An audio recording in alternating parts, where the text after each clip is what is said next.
Well, good morning, everyone. Welcome to this morning's study.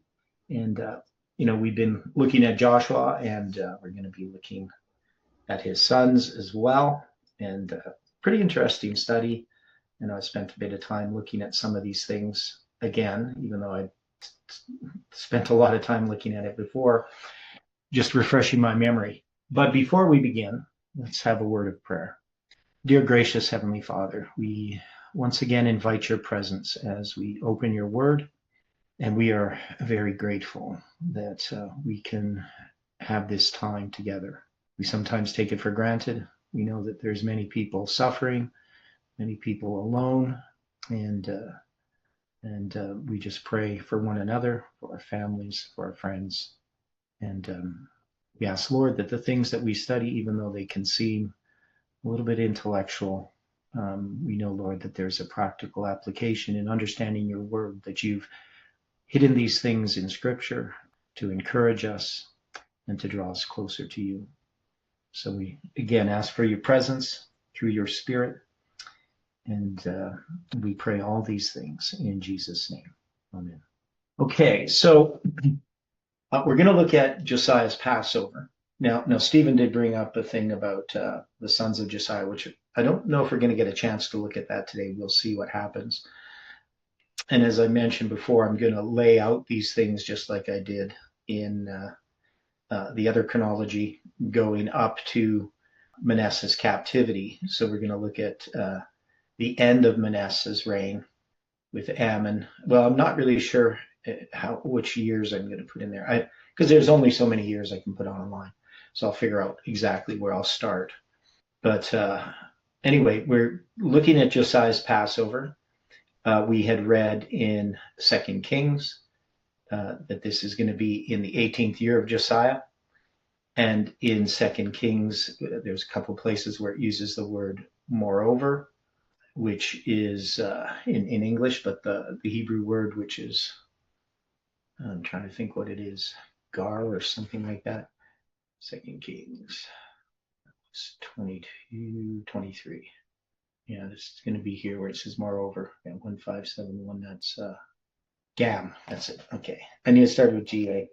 Gam. Okay. So it has a lot of different ways in which it's translated depending on the context. But often it's just something that is added as a reference. So it doesn't, it's not something like where you're just following this happened next, this happened next. It's just including this in a list of things that Josiah did. So when we get to 2 Kings 23:15, where it says, moreover, the altar that was at Bethel and the high place which Jeroboam the son of Nebat, who made Israel to sin, had made, right? So that's going to be the prophecy of Josiah being fulfilled. It doesn't place it in his 18th year. And it doesn't specifically tell us which year it's in. What we do is when we go to 2 Chronicles 34, right? So it says in the 8th year of his reign while he was yet young. So that means since he began to reign when he was 8, his 8th year, he'd be 16. He began to seek after God, right? And in the 12th year, he began to purge Judah and Jerusalem from the high places and the groves and the carved images and the molten images. So we know that Jeremiah is going to begin, if we look at Jeremiah, I think, where is it here? Yeah, in Jeremiah chapter 1, words of Jeremiah the son of Hilkiah of the priests that were in Anatoth in the land of Benjamin, to whom the word of the Lord came in the days of Josiah the son of Ammon, king of Judah, in the 13th year of his reign.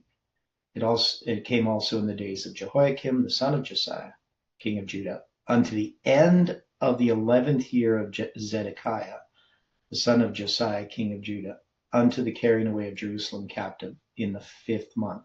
So that's the period in which we're going to have Jeremiah prophesy, right? So we end up putting the 40 years to the siege, because the siege is begins in January of 587 BC. So we take that 40 years and we put it back to 627. And 627, as we'll see, we'll work this out. We'll see how the reign of Josiah fits in with that chronology.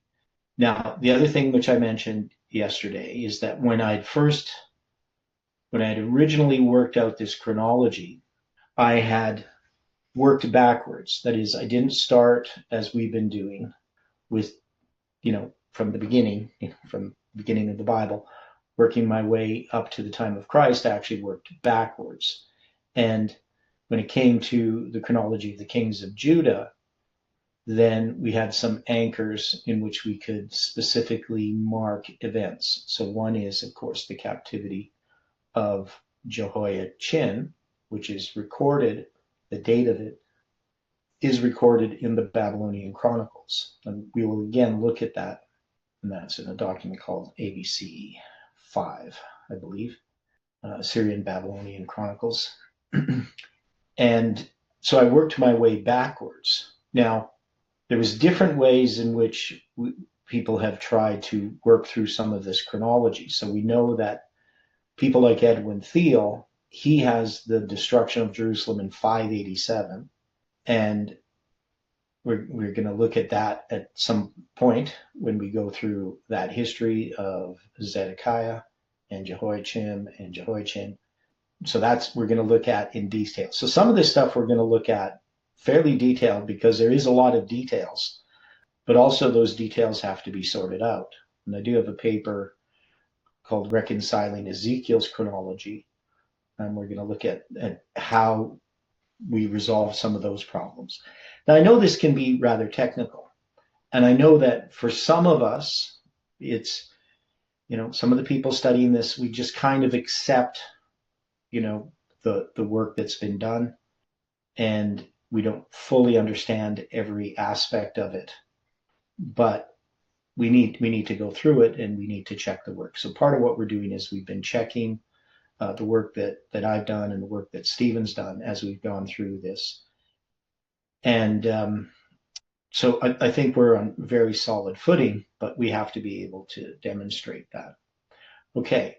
Now, when we had read through here in Second Chronicles, right there, and in Second Kings, they're both going to address the year the book of the law is found. So that's going to be the 18th year of his reign.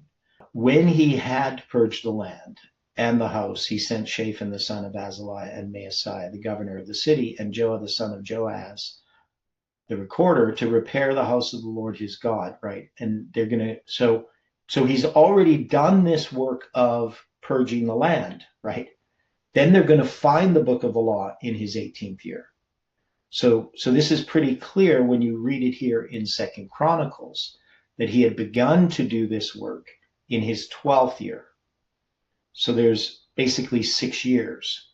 Now, the question regarding 2 Kings 23 then, when we address Josiah's reforms here, it's not going to say, he began in his 12th year to seek the Lord, and then or the 8th year of his reign to seek the Lord, and in the 12th year of his reign to begin purging. It's not going to give those chronological details. It's just going to talk about these things that he has done. And we also looked at the symbolic aspects of this, which I think is rather interesting in that, what he does in cleansing the temple, where he brings the different materials, where he destroys them. I think there's something we have to look at there. Now, I've also suggested, because we've done studies showing that there's this connection symbolically between Josiah's reign and what's happening presently with Donald Trump. No matter how much we look at Trump in his sort of his vulgar sense, because Trump is a rather, base kind of individual as far as his language and his mannerisms. As far as the action symbolically, what he has done is quite different from his sort of public image. So we see that there's a parallel symbolically with Josiah's reforms and those that are happening in the United States now. Now, we believe that Trump's reforms are ultimately going to fail on a national level, though it is giving individuals an opportunity to be aware of various issues that we understand as Seventh-day Adventists, such as the Sabbath. That is an issue that has arisen. And also the state of the dead has arisen, not so much with Trump, but with that, not the Charlie Kirk, but the other Kirk.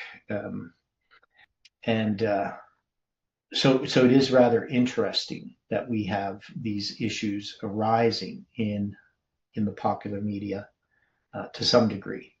So, we're gonna put together this line in more detail. Right now, what we're addressing basically is the chronology of this. So when we read here, and the king went up to the house of the Lord and all the men of Judah, right? It's going to talk about all of this cleansing that he's doing. And then, so it doesn't give you a chronology of this, but then it's going to get so it's going to deal with, let me see here, all of this cleansing that goes on. Then it's going to talk about, moreover, the altar that is in Bethel, and the high place which Jeroboam the son of Nebat, who had made Israel to sin, had made. Right? And then it's going to be the fulfillment of the prophecy of Josiah. But it doesn't give us the year of his reign.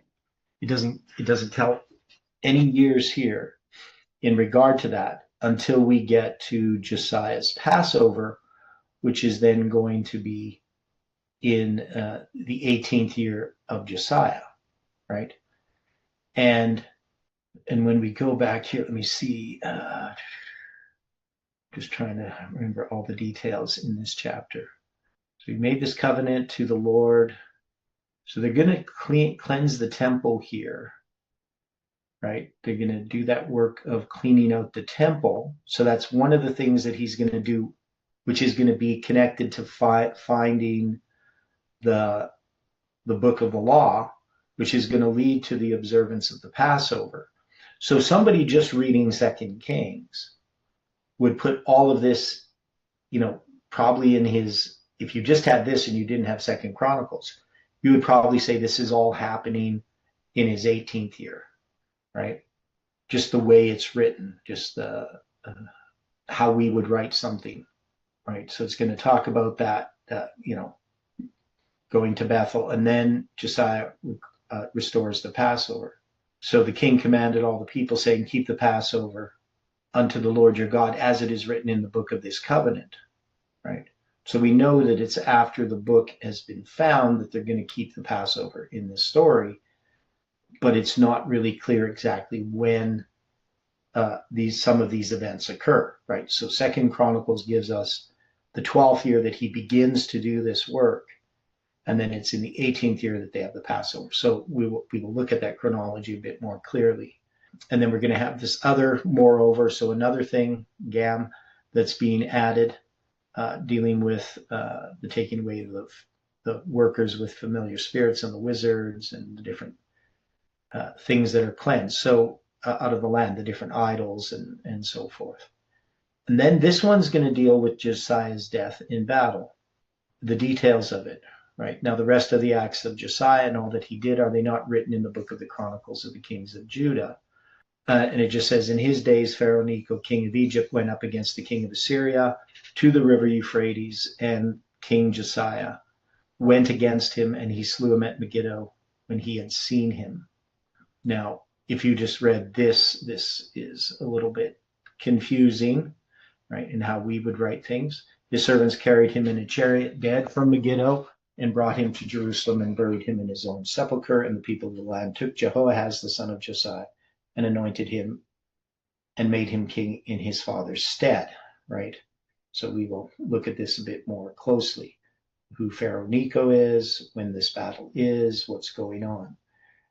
So Josiah's death the timing of Josiah's death is quite important. And, right, so it's in 2 Chronicles 35, when it gives this same story. And after this, when Josiah had prepared the temple, Necho, king of Egypt, so instead of being called Pharaoh Necho here, he's Necho, king of Egypt, came to fight against Carchemish by Euphrates, and Josiah went out against him. So we have this. We have Egypt fighting against Carchemish. Well, this is the Assyrian Empire, right? Obviously, the Neo-Babylonian Empire is beginning, but it's not going to take its rise at this time until this battle, which is going to mark the end of the Assyrian Empire. But anyway, so then we will have the rise of Babylon. But he sent ambassadors to him, saying, "What have I to do with thee, thou king of Judah? I come not against thee this day, but against the house wherewith I have war.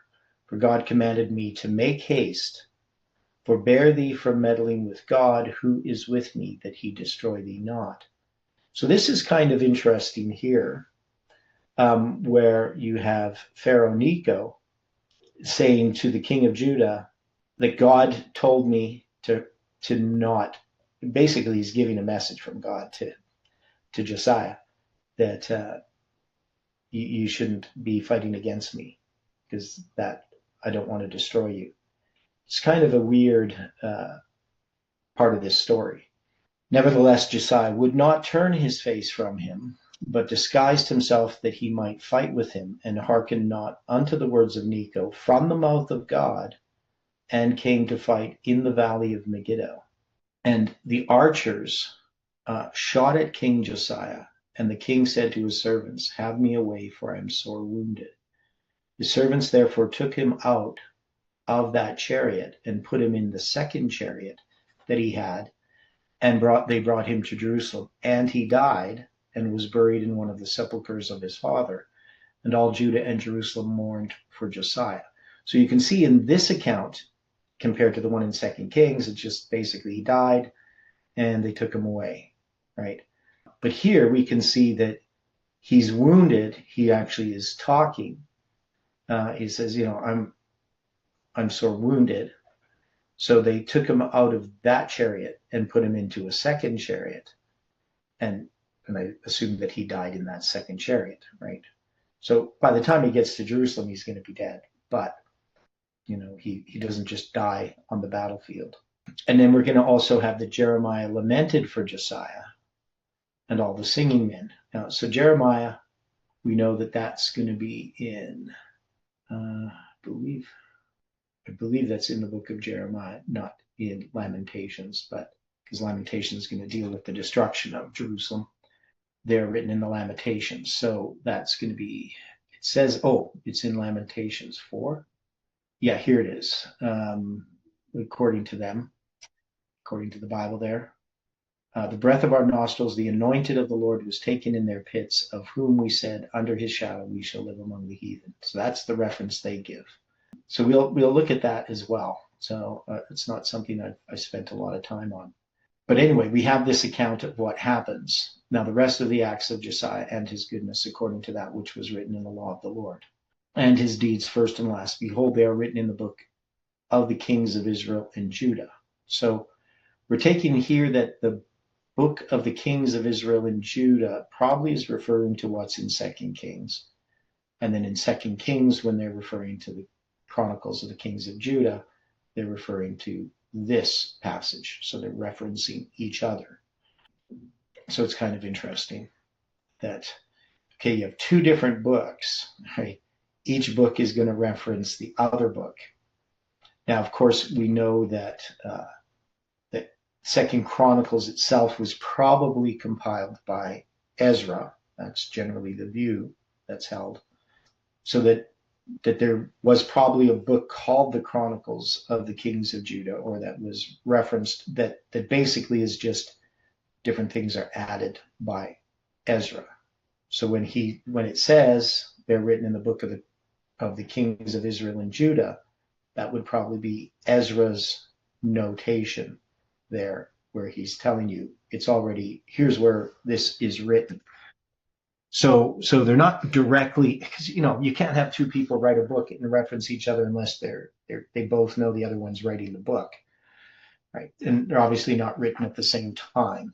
They're sort of a compilation of these histories. And that confuses people a little bit. But we can see that there are different details in these books that I find fascinating. The perspectives that you have in Second Kings about some issues, and things that are obviously completely ignored in Chronicles because it's really about the kings of Judah. I don't know. So, any thoughts about this so far? Is there any questions that come to mind? Because I've been rambling on here.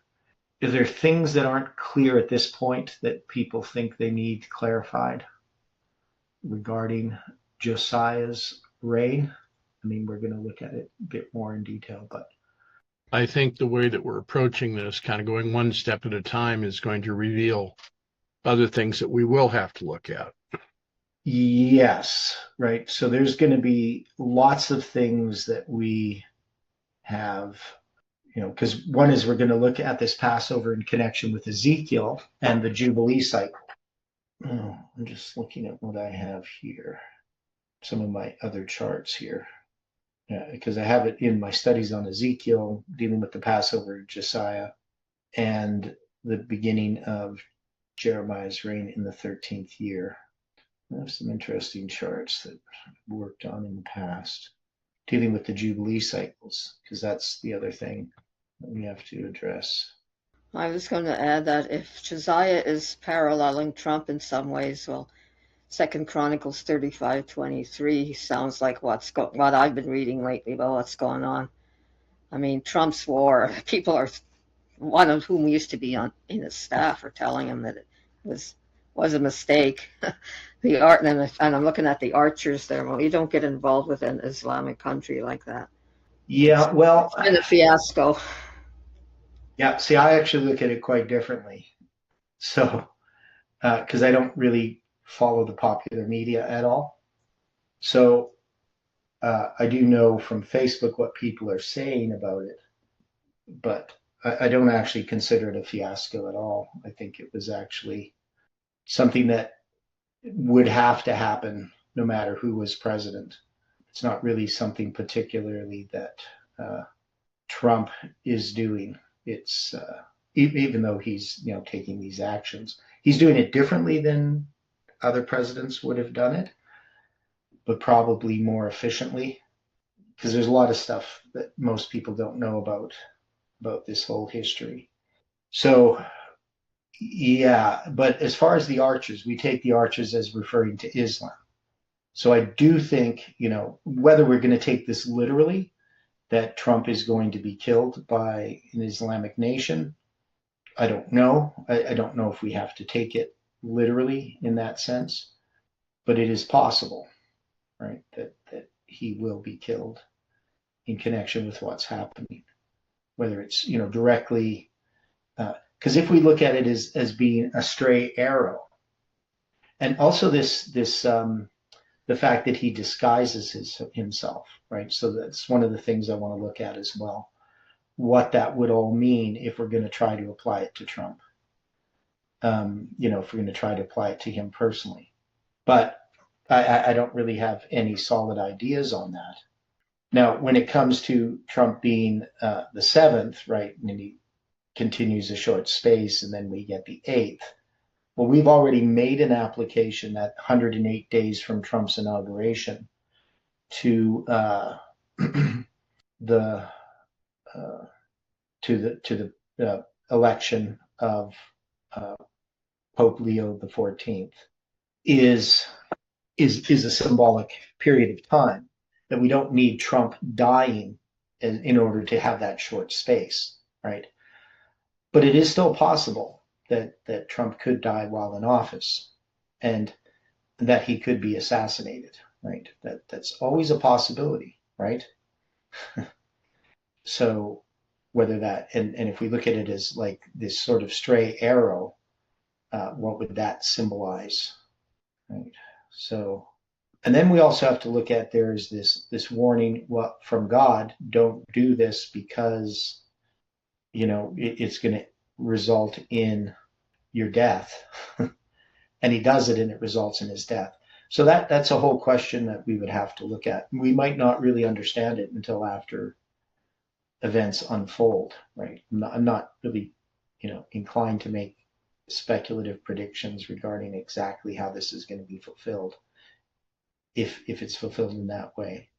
Okay, but yeah, so an interesting point there, Angela, when it comes to, the one thing we can't do is the mistake of so many people where they try to take this history of, because this is not Iran here, right?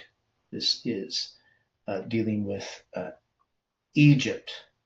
Okay, so that's something that's quite interesting, because we know that Egypt represents the king of the south, which we can connect to the Democrats.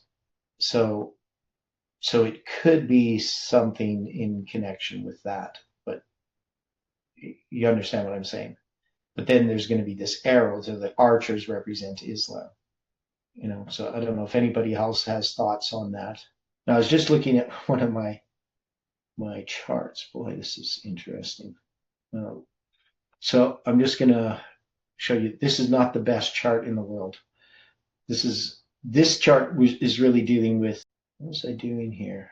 I'm not particularly certain what this chart was. All I know is I have these groups of 7 years. I think I was aligning, because this is going to go all the way up to 444. So 1, 2, 3, 4. So I have these sabbatical cycles, which are not the sabbatical cycles of Ezekiel.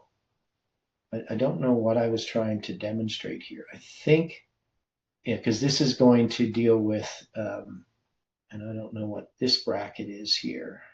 It's because I'm dealing here with Cyrus as well, 20 years or more. I think that's what this is dealing with. Oh yeah, so this is dealing with the distance between Cyrus's decree and Darius's decree. That's what that bracket is for. But if I go back here to the beginning of this line, see, so we have Josiah's Passover is actually beginning this Jubilee cycle.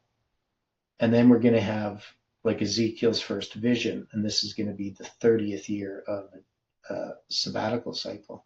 So I'm not really sure what I was trying to do here, because this is going back to Jeremiah's ministry beginning. So if I was going to take this, I'm just going to 1, 2.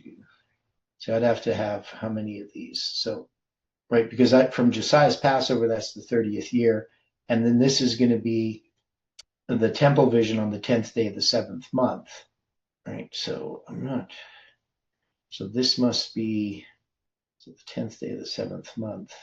Yeah, see, that's going to be in the cycle there. We go back here. Oh, I see. So these years here are going spring to spring years, I believe. So what I would have done, I'm going to take this, see if I can move this. Oh, it always goes so slow. But anyway, you're going to have these 7-year sabbatical cycles. So you'd have 7 of them. And I guess what I would do, just going to do this as an example. So if I move this over here, then that goes to 622. You see that? So when we look at this Jubilee sabbatical cycle, and then this is going to be 573 in the 10th day of the 7th month. So this should be moved over a little bit further this way. Right, there you go there. That's going to be in the 50th year. Right, so anyway, it's just, here, I'm going to move this back. But I'm not, yeah, I might use this chart. I don't know. Okay, so we'll deal with some of that. Now, the other thing is, so we got Jeremiah's ministry begins 627, that's the 13th year. And then Josiah's Passover is in 622. Now, I'm not particularly certain. I think these years are going spring to spring. So you can see that there's 5 years between here, and then you got these 2 years over here. But why I made that cycle from 627, I have no idea.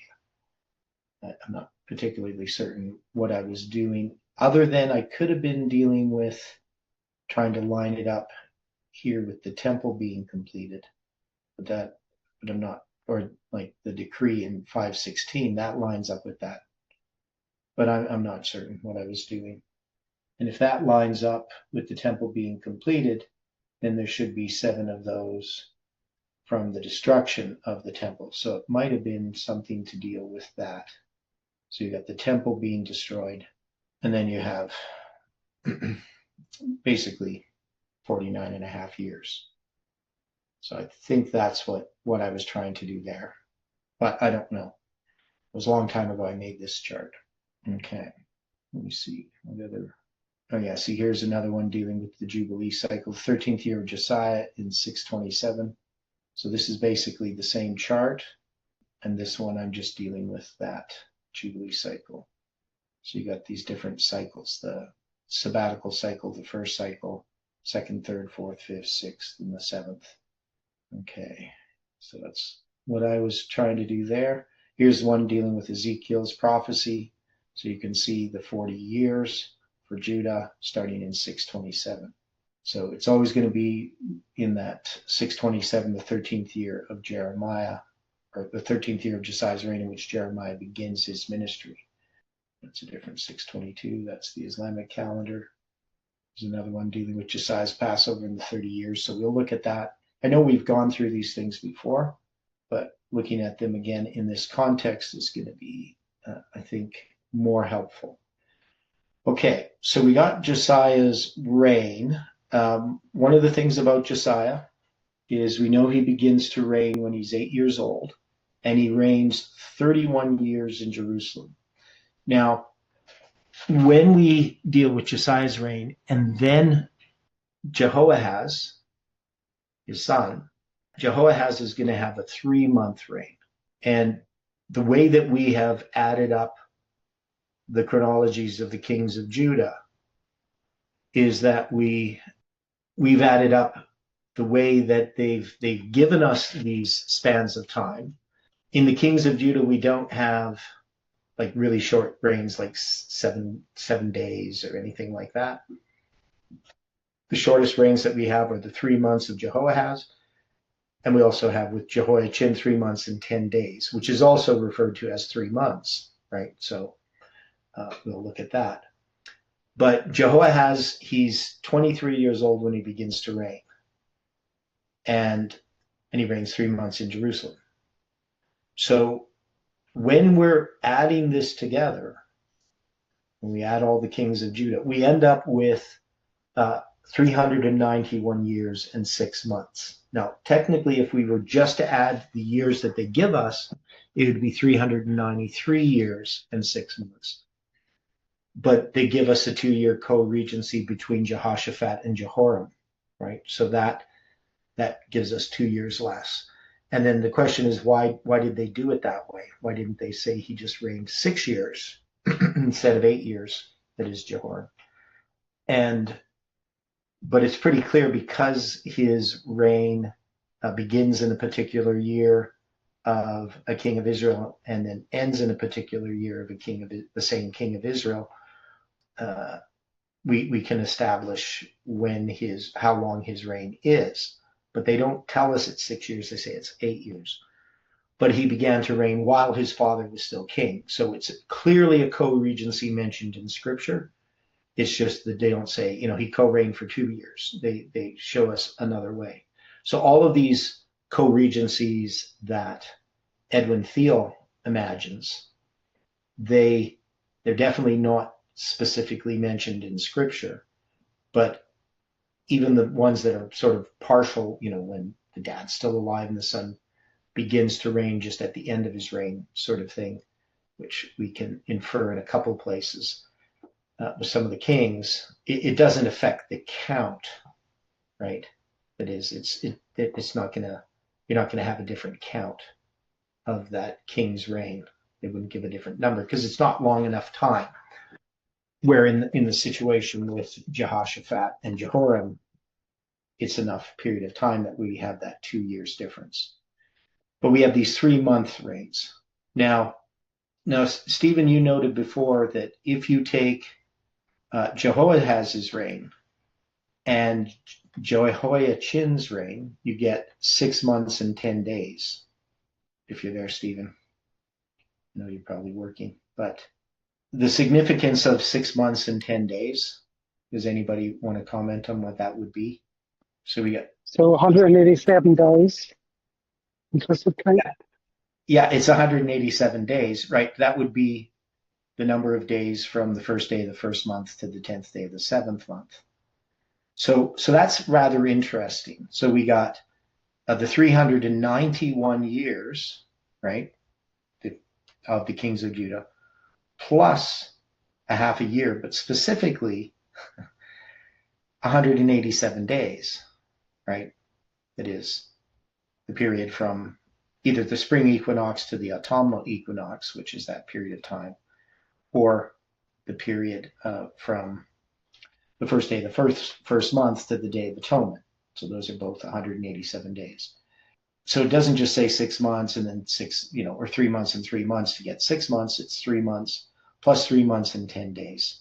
Whether that's just some coincidence or there's some intent in there, I think it's an intent. Now, one of the symbols that we have when it comes to the 391 and a half, so we have that with the kings of Judah. So if we go back to 2018, and I'm going to count that 391 and a half days, a day for a year, or a year for a day, however you want to say it, to go from October 13th, 2018 to November 9th, 2019. We recognize then from that there's this connection. Well, we already understood the connection in 2016 between Josiah Lich's prophecy and the prophecy of Josiah that Ezekiel uses, right? So that's going to be that prophecy of Josiah. It's 390. And then you're going to have that year and a half added on to the 390 to get to 391 and a half.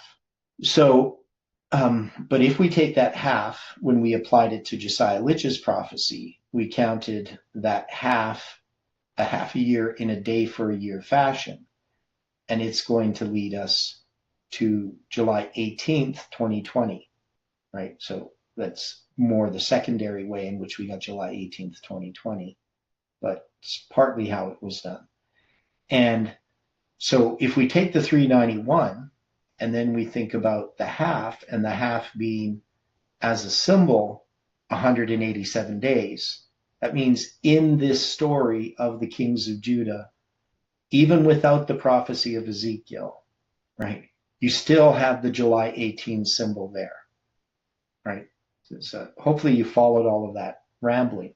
So there are times when we look at these details, we notice things that we wouldn't have noticed if we hadn't looked at the details, right? So that detail, I think, is an important detail. Now, Jehoiahaz begins to reign when he's 23 years old, and he's put on the throne with the death of Josiah. Now, the speculation is that Jehoiahaz is taken off the throne because he's not favorable to the king of Egypt. And that's why Jehoiakim's going to be put on the throne by the king of Egypt, right? So we have this battle between Egypt and Assyria that happens, and you're going to have the fall of Assyria in the fall of 609 BC, right? So we're going to have to look at that. We're going to have to look at this battle of Carchemish, the one in 609, in which Josiah is killed and Jehoiahaz is put on the throne. And then why Jehoiahaz is taken from the throne by Necho, why Necho is going to put instead Jehoiakim on the throne, and just the significance of that in the last 7 kings of Judah. So that's the other thing that we need to keep in mind here, that when we began looking at these kings of Judah was in 2013. And Jeff is going to, so in 2013 in the movement, they had begun in 2012 to look at Ezra 7:9. So that's going to be brought up by Emiliano when he's really sick, when he's in Arkansas. And they're going to take their time to try to figure this out, but it's going to be like a year later that they're still trying to figure out the significance of Ezra 7:9.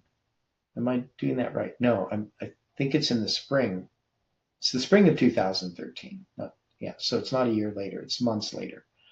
So in the spring of 2013, that's when Emiliano brings up Ezra 7:9. He recognizes that the pioneers had understood this aspect of what happened in 457, that there's this journey from Babylon to Jerusalem from the first day of the first month to the first day of the fifth month. So Jeff is going to ask about that in August of 2013, and then it's going to be a year later that they actually understand it. That's when it's presented. Though I figure that out that day because I understand the biblical calendar, so I figure out that day when the first day of the fifth month is in Millerite history.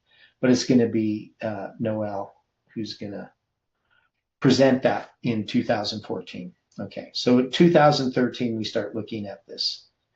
Now, at the same time, so when he's looking at that, the presentation that he does in Alberta is not, he's going to ask the question about Ezra 7:9, but his presentation is on the 7 kings of Judah. So this whole looking at the last 7 kings of Judah and the significance of these kings, that is Manasseh, Ammon, Josiah, Jehoahaz, Jehoiakim, Jehoiachin, and Zedekiah. We'll have to look at that study. We'll have to look at what Jeff was saying back in 2013 and why this is significant. So we know that those are the kings that are, first with Manasseh, he's going to be the one taken captive, of course, that are dealing with the beginning of the 7 times for Judah. So it's going to have this history. Basically, you got the 70 years from Manasseh's captivity to Daniel's captivity, right? And then you're going to have 10 more years to, and Daniel's captivity is connected with Jehoiakim's reign. And then you're going to have 10 years to Jehoiachin's captivity, and then 11 years to the destruction of Jerusalem. Now, when we start with Manasseh, what year of Manasseh's reign does his captivity occur in? Do you remember that from last week? Anybody remember? So Manasseh is going to be taken captive. He reigns for whatever it is, 50 some years. Isn't it the 55. range for 50? Is it 55 or 52? I think it's 55 years he reigns, but he's going to be taken captive in which year of his reign? Isn't he taken captive like in his 20th year? 21st, right? Okay. So it's kind of interesting because you have from Manasseh being born, 21 years to his captivity, and then you have 70 years to Daniel's captivity, and then to the destruction of Jerusalem, 21 years, right? So you got the 21 on either side of that 70, right? And then 70 minus 21, so you're going to have another 70 years till the end of the Babylonian captivity, because Daniel's captivity, the first Hebrew captives that are carried away by Nebuchadnezzar, the completion of that is in the fall of 537, when we have the death of Darius the Mede, and Cyrus then, so the beginning of his reign marks the end of the 70 years, the completion of the 70 years, Ellen White says, from when the first Hebrews were carried away captive.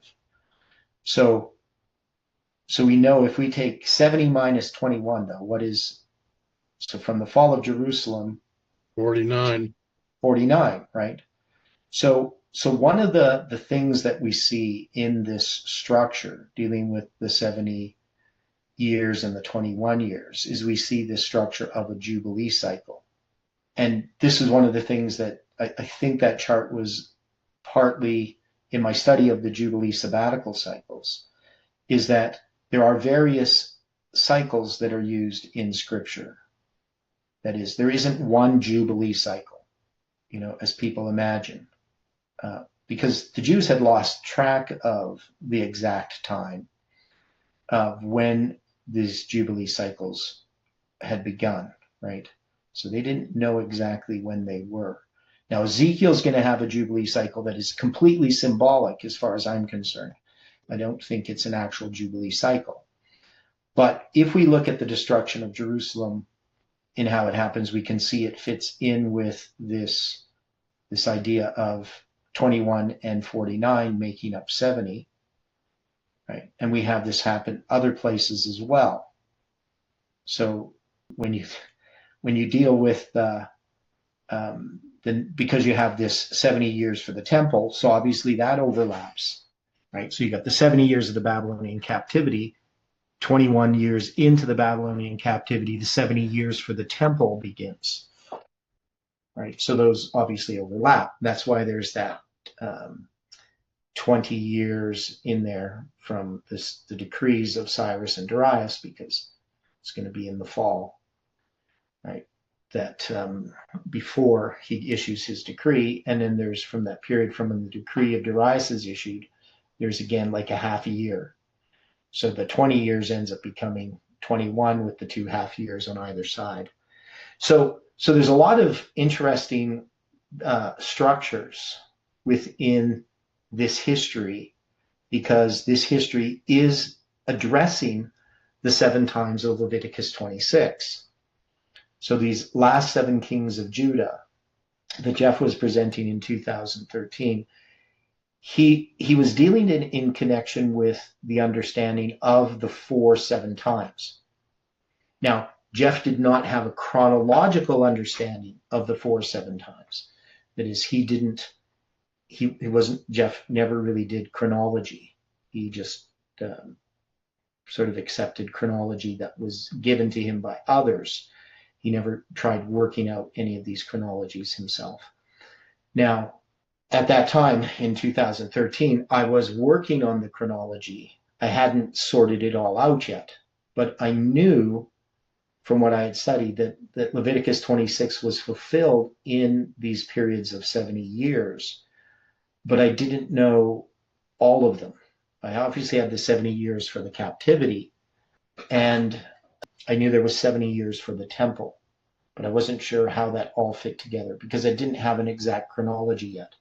So that's going to be worked out from 2013 into 2014. So in 2014, I have that sorted out. The next year when Jeff comes up, I'm going to be doing the presentations on the chronology of the Babylonian period. And then Jeff's going to have me come and present that at the School of the Prophets, or the camp meeting, I guess, in Arkansas, which I probably should have, instead of dumping everything that I had in those 3 presentations. That wasn't really everything, but all of these different things that I had noticed that I thought were pertinent. I probably should have focused more just upon the 4 7 times. But anyway, I didn't. I gave all kinds of different structures and things. But we're going to go through all of that detail. So we have Jehoahaz, the Pharaoh Necho. He's involved with the death of Josiah, and then when Jehoahaz is put upon the throne, he's then going to take Jehoahaz and then place Jehoiakim, right? So his name is Eliakim, the son of Josiah, king in the room of Josiah his father. And he turned his name to Jehoiakim and took Jehoahaz away, and he came to Egypt and died there. And Jehoiakim gave silver and gold to Pharaoh, but he taxed the land to give the money according to the commandment of Pharaoh. Now, there's a lot of different confusions about what was. I find that people a bit confused about this history. We'll look at why that is. Because Jehoiakim is going to be put upon the throne by the king of Egypt. And it says Jehoiakim was 25 years old when he began to reign, and he reigned 11 years in Jerusalem. So one thing is we see Jehoiakim is older than Jehoahaz, right? So, why is he not put on the throne first? Why is his brother put on the throne before him? And then it says he's going to reign 11 years in Jerusalem.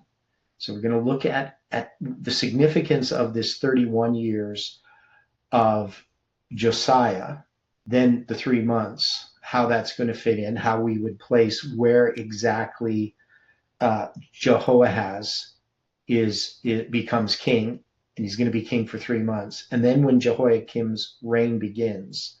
So there's a lot of confusion about this on how to place this, exactly when Josiah dies. Most people, because they're not exact, they start to make some major errors. So we have to be exact here. And so we'll look at that exactness. When really did Josiah die? When was this battle? And then when would Jehoiakim's reign begin? When would we start counting his reign? And that's going to be important to understanding Daniel's captivity, when that occurs, Jehoiachin's reign, why he's anointed when he's 8 and also when he's 18. All of those little details are going to be really important. And then we're going to have, in his days, Nebuchadnezzar, king of Babylon, came up, and Jehoiakim became his servant 3 years. Then he returned and rebelled against him. So the question is, when is this, and what is this 3 years here? This is one of the really confusing things where people make some assumptions about these 3 years. I don't know if we've ever addressed this 3 years anywhere. Have you ever addressed this 3 years, Stephen?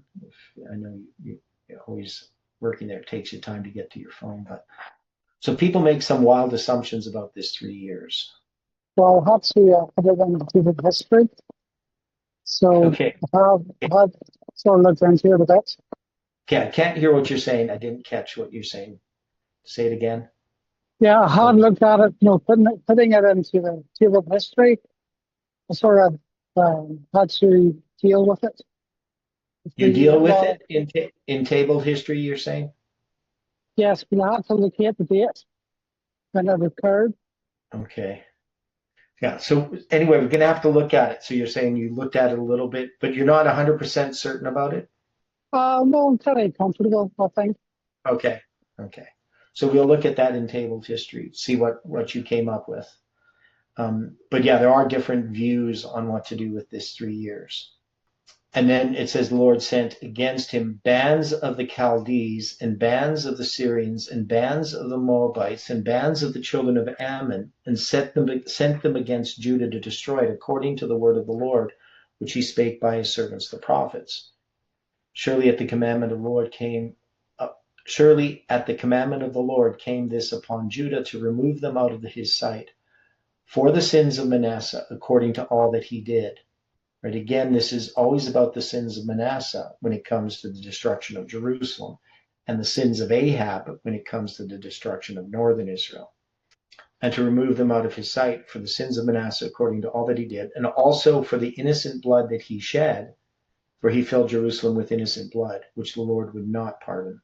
Now the rest of the acts of Jehoiakim and all that he did, are they not written in the book of the Chronicles of the kings of Judah? So Jehoiakim slept with his fathers, and Jehoiachin, his son, reigned in his stead. Right. So it's going through this rather briefly in here in 2 Kings. And it says, and the king of Egypt came not again any more out of his land, for the king of Babylon had taken from the river of Egypt unto the river of Euphrates all that pertained to the king of Egypt.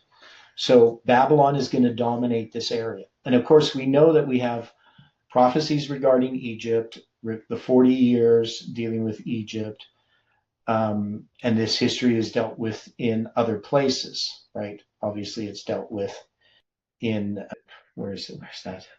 We dealt with it. I can't remember exactly where we dealt with it in our studies, but we dealt with this a little bit.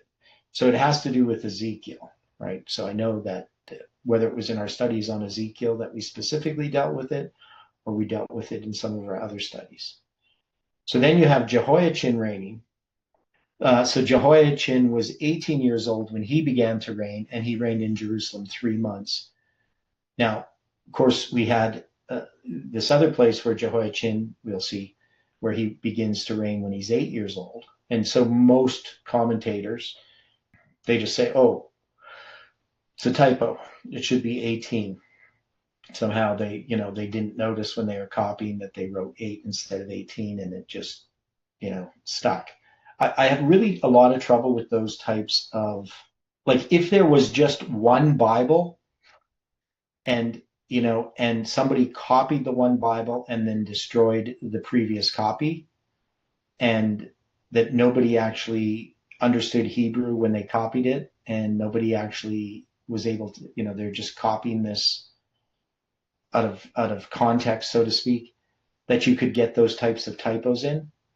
But I don't see how you could have that 8 years being a typo, that because they would correct it, right? If they thought it was a typo, they would have corrected it. Now, we do have some translations of Hebrew, like the Greek and Latin and so forth, that will correct it, right? But it's pretty obvious that the original has the 8 years in the other place, which we'll look at. His mother's name was Nehushta, the daughter of Elnathan of Jerusalem. So Elnathan's just another form of, like, the idea of Nathaniel, gift of God. Nehushta, I know I've looked at this before. Brass, that's what I thought. So, right. So we should know that word, Nehushta, as referring to brass. Why should we know that word? Because of the brass serpent pole? Right, yeah. Now, of course, this is just the name, Nehushta, but yeah, there's the, where it talks about something being a piece of brass, and it's going to use a similar word. So that would have been 8. Well, it's also in Zephaniah. No, that's not it. That's Bear. I got to go back here to 517. Okay. Rash. Oh, 5178. So that's where it's come from. I inverted that. Copper. Nechoshet. That's just basically feminine form. Okay. Yes, I'm not. Yeah, so when you deal with, anyway, it's brass. There's a whole bunch. I'll have to find that place again. It's not, but anyway, we should recognize Nehushta refers to brass. So Jehoiachin does evil in the sight of the Lord, according to all that his father had done. And at that time, the servants of Nebuchadnezzar, king of Babylon, came up against Jerusalem, and the city was besieged. Now, of course, this is recorded in the Babylonian Chronicles, right? Because this is going to be the captivity of Jehoiachin. And Nebuchadnezzar, king of Babylon, came against the city, and his servants did besiege it. And Jehoiachin, the king of Babylon, went out to the king of Babylon, he and his mother and his servants and his princes and his officers. And the king of Babylon took him in the 8th year of his reign. Now, of course, this is not referring to the 8th year of Jehoiachin's reign, but to the 8th year of the king of Babylon's reign, right? So when we look at, now, we're going to have to look at this again. I'm kind of just setting up some of these things that we have to address. So often what people do in trying to reconcile this history, because it's going to be pretty clear that this, according to the Babylonian Chronicles, that it's in the 7th year of Nebuchadnezzar's reign that he besieges Jerusalem. So when it talks about the 8th year of his reign, now remember, it's going to be right at the end of his 7th year that the siege is going to end. But do they just end a siege and then the next day they disappear? There's time involved, right? So when he actually takes him to Babylon, it's going to be at the beginning of the year, that is at the turn of the year, that is going to occur. So he's going to begin the siege in his 7th year. It's going to end in his 7th year. But when he actually returns to Babylon, it's going to be in the 8th year of his reign. Now, what some people try to do is they try to say the Jews are counting his 7th year as his 8th year because they're counting fall to fall. Now, what is the problem with that? I know that's a pretty broad question. But if the Jews were counting, for instance, let's look at Artaxerxes in 457 BC. When the Jews are counting the reign of Artaxerxes, fall to fall, are they counting his reign 1/2 year earlier or 1/2 year later? So remember in Ezra 7:9, it's going to be in the 7th year of Artaxerxes, in the first day of the first month, and he comes to Jerusalem in the 7th year of Artaxerxes in the first day of the 5th month. Dwight? I would think it would have to be a half year later. It's a 1/2 year later. So the question is, if they were really counting Nebuchadnezzar's reign fall to fall, which I don't believe they are, they would have had to delay this a 1/2 year, not started it a 1/2 year earlier. At least, just on the surface, that would be one argument against this. But what we kind of see is when we look at how people interpret this, is it's quite contrived. And they create all kinds of problems when they try to make the 3rd year of Jehoiakim to be the 4th year of Jehoiakim. That is, they're going to, Daniel's taken captive in the 3rd year of Jehoiakim, right? And they're going to argue that that's the 4th year of Jehoiakim. And it becomes a real mess. Like it's if somebody was going to solve a problem, you would then have a solution that is consistent, right? Instead of a solution that you can just change whenever it suits you. That's not really a solution. That's called fudging the numbers, right? So the way that I addressed all of this chronology, as you will see, is I believe that the Bible is consistent. I don't believe that we're just going to have a bunch of contradictory statements that we just have to completely reinterpret. So that, so what they're arguing is that in Jeremiah, when it talks about the reign of Jehoiakim and Zedekiah and so forth, they're going to have one sort of count that Jeremiah is using, another count, or Ezekiel's using a different count, and Daniel's using a different count. It doesn't really make any sense. It becomes real problematic. There's no consistency. Now, we know sometimes there are different ways in which things are expressed in the Bible, so it's not completely an argument against it. But it creates contradictions. For instance, the 70 years captivity is not going to be 70 years, according to modern scholarship. They're going to have it being like 68 years, right? Because they're going to have Daniel's captivity a couple of years later than it actually occurred. So they want to have Daniel's captivity. Really, actually, they want to have it in 604, right? Because and we'll see why. We'll see why they do that. So if you have it in 604 and you go to, 536 for Cyrus's decree, then you end up with 68 years, not 70 years. So there's all these types of problems that occur when people are using these mathematical Procrustean beds, right? That they're trying to make things fit into some preconceived idea. And that's not what we do, right? Because if we did that, we would end up with all kinds of contradictions. And I think part of the problem that people have had, even within the movement in the past, is they ignore details and they hold a position which is actually incorrect. And then once that is shown to be incorrect, because everything was dependent upon that, they just end up rejecting the whole message, right, as faulty. So if we were wrong about the 2520, it should be obvious that we are wrong.